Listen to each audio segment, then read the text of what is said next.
श्री स्वामी समर्थ। तर आपल्या लाईव्हमध्ये सर्वांचे खूप खूप मनापासून स्वागत आहे। तर आजच्या लाईव्हला आपण बनवणार आहोत खूप स्पेशल अशी रेसिपी। तर रेसिपी बघण्याच्या अगोदर आज आषाढी एकादशी होती। आषाढी एकादशीच्या सर्वांना मनापासून भरभरून खूप साऱ्या शुभेच्छा। सर्वांच्या इच्छा अपेक्षा मनोकामना स्वामींच्या कृपेने पूर्ण होत अशी मी स्वामींच्या चरणी प्रार्थना करते। आणि आजच्या लाईव्हला आपण सुरुवात करूया।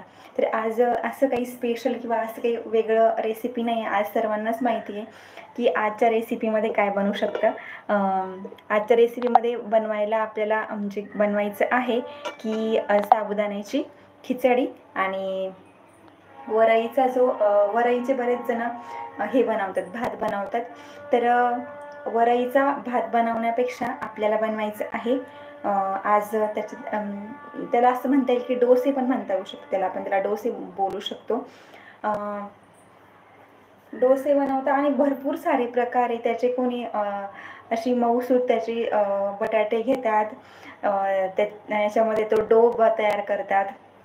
डोमध्ये बटाट्याचे काप घालतात आणि ते फ्राय करतात, मग त्याची झाली पकोडा। बटाटा उपासाचे बटाटा आणि वरई मिक्स पकोडे तयार असं करतात। आणि बरेच जण काय करतात त्याच्यापासून हे बनवतात, बटाट्याची भाजी बनवतात आणि हे करतात। आपण जसं रोटी बनवतो ना, रोटी टाईप रोट्या बनवतात त्याच्या। आणि ती जसं की म्हणजे आपण वाटू नये की उपास आहे किंवा काय असं फील होऊ नये, त्यामुळे ती त्याची अशी रोटी बनवतात आणि ती भाजी खातात। वरईची रोटी आणि भाजी, बटाट्याची भाजी असं काहीतरी कॉम्बिनेशन ते करतात।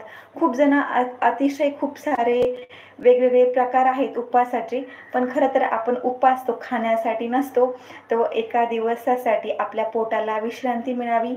आपल्या पोटातील जे अवयव आहेत, स्मॉल जे आतडे आहेत, त्यांना म्हणजे जी काही प्रोसेस चालते आपली पचन क्रियेची, त्यापासून त्यांना शांतता म्हणजे एक दिवस त्यांना रेस्ट मिळावी, यासाठी आपलं हे असतं,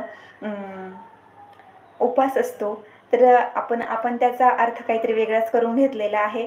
आणि आपलं सुरू असतं की नवनवीन पदार्थ काहीतरी बाहेरून आणायचे, पॅक फूड आणायचे आणि घरीही काहीतरी वेगवेगळे पदार्थ छान चमचमीत बनवून खायचं।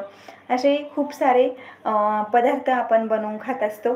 पण शक्यतो काय केलं पाहिजे की हा एवढा एक दिवस तरी ॲटलिस्ट म्हणजे आपण थांबलं पाहिजे, खाण्यासाठी थांबलं पाहिजे।